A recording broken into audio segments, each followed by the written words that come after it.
Oi, paz e graça. Eu sou o Valnei Patrocínio e esta é a minha argumentação bíblica e pentecostal.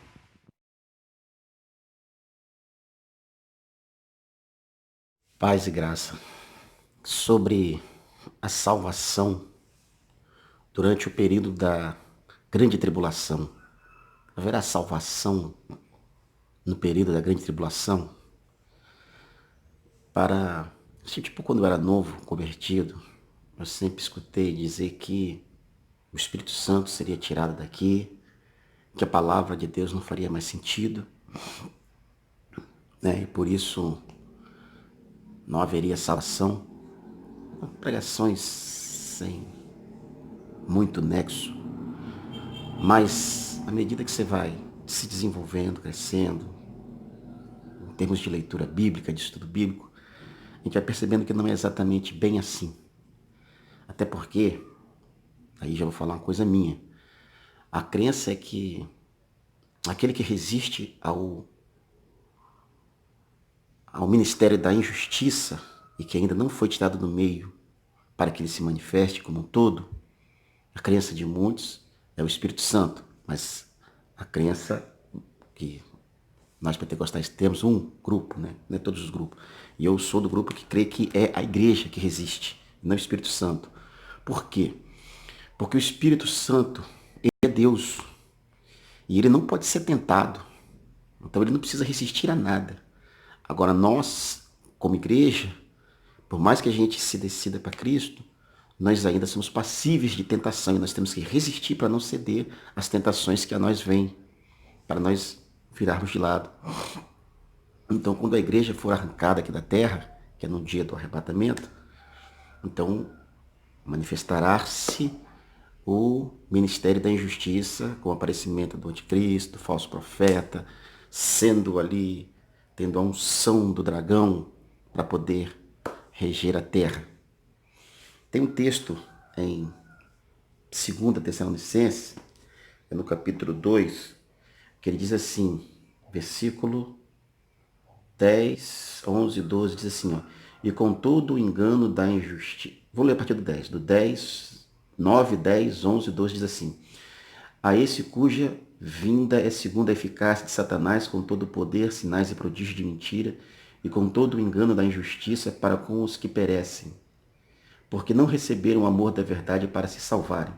E por isso Deus lhes enviará a operação do erro para que creiam na mentira, para que sejam julgados todos os que não creram na verdade, antes tiveram prazer na iniquidade.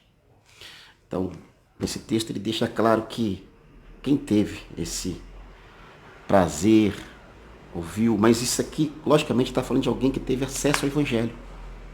Alguém que teve acesso ao Evangelho e ou não é uma conversão legítima, ou alguém que brinca com as verdades bíblicas, ou alguém que só está no caminho porque quer benefícios próprios, materiais, mas não abraçou a revelação total do que diz respeito à Bíblia, que é a salvação em Cristo.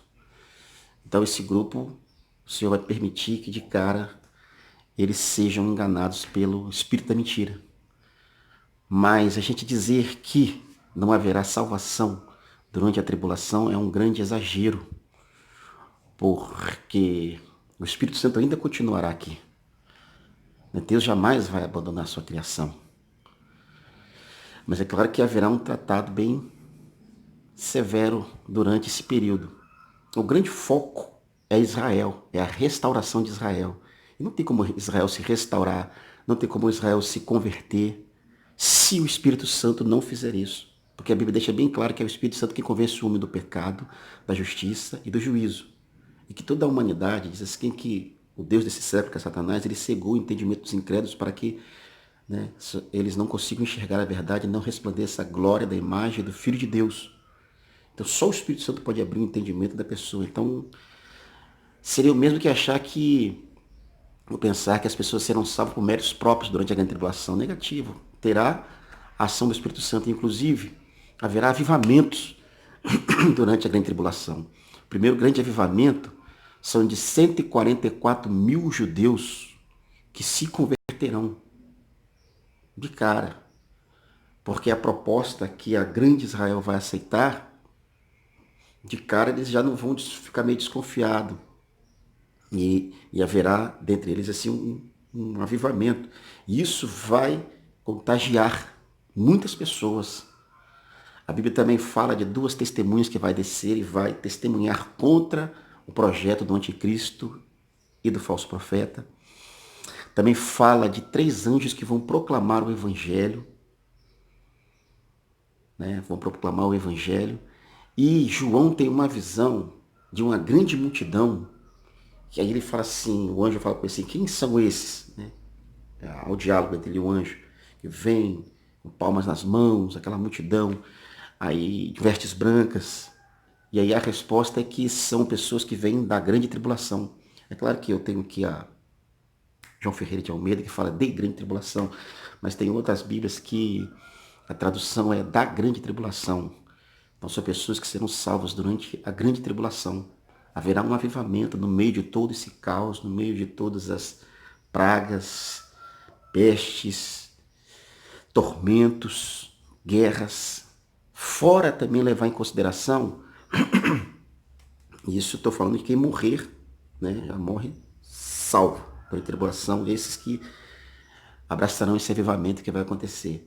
Mas levando também em consideração quando houver o rompimento do acordo entre o anticristo e a nação de Israel como um todo, e haverá uma guerra contra eles, mas nem todo mundo vai se voltar contra Israel. Algumas nações vão se unir a Israel para lutar essa guerra ao lado de Israel. E essas nações também serão salvas.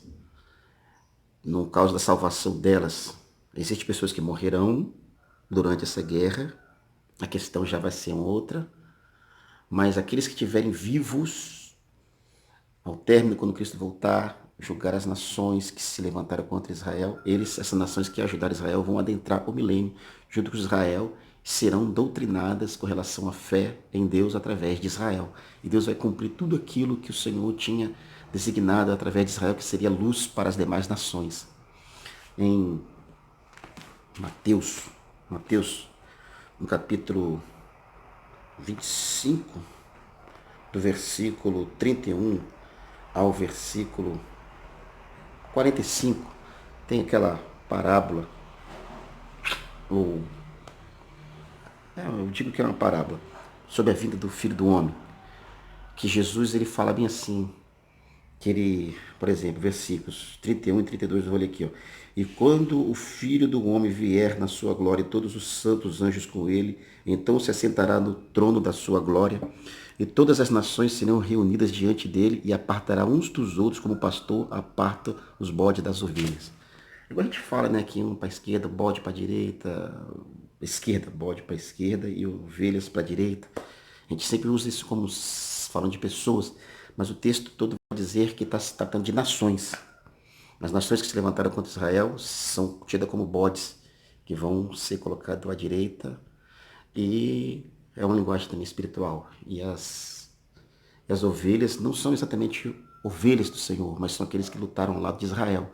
É aquele texto que diz assim, eu tive fome, tive sede, estive preso, aí no caso me deste comida, me vestistes, foste me visitar. Quando fizemos isso? É quando fizeste por um desses meus pequenininhos. Quem são os pequenininhos de todo esse texto? É Israel. Então essa visita ao Senhor, esse auxílio ao Senhor, esse cobrimento de nudez ao Senhor, se diz respeito ao auxílio a Israel. E a negação dessas providências a Israel é o combate contra elas. Então os bodes são as nações que levantam contra Israel, e as ovelhas são as nações que auxiliam Israel. Então haverá salvação.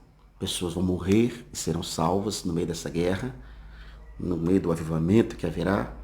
Pessoas adentrarão o milênio como salvos, quando ele diz, vinde bendito de meu Pai, possui por herança o que está preparado desde a fundação do mundo.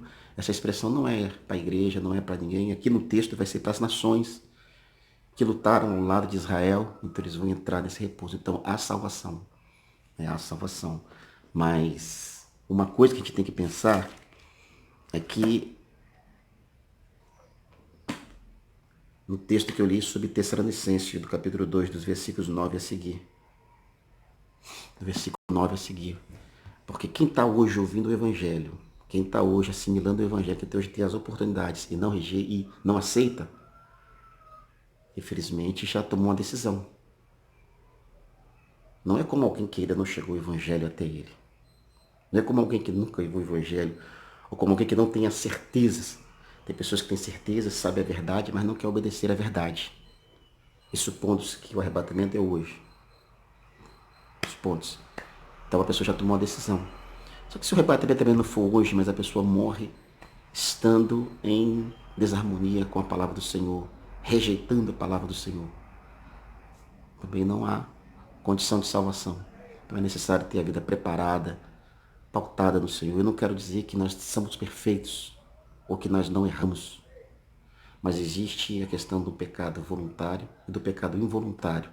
O pecado voluntário é aquele que eu já acordo planejando a quem eu vou prejudicar, a quem eu vou dar uma pernada nele, transgredir contra ele para me dar bem em cima dele.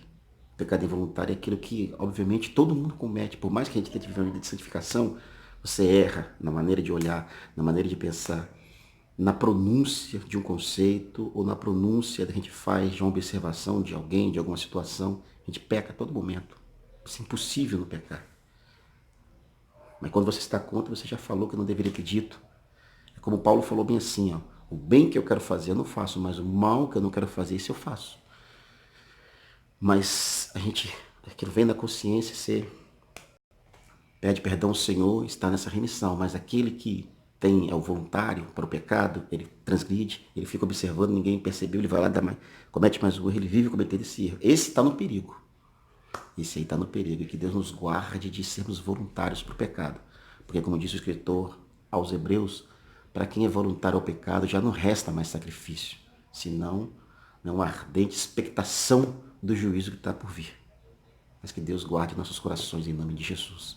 E haverá salvação sim durante a grande tribulação.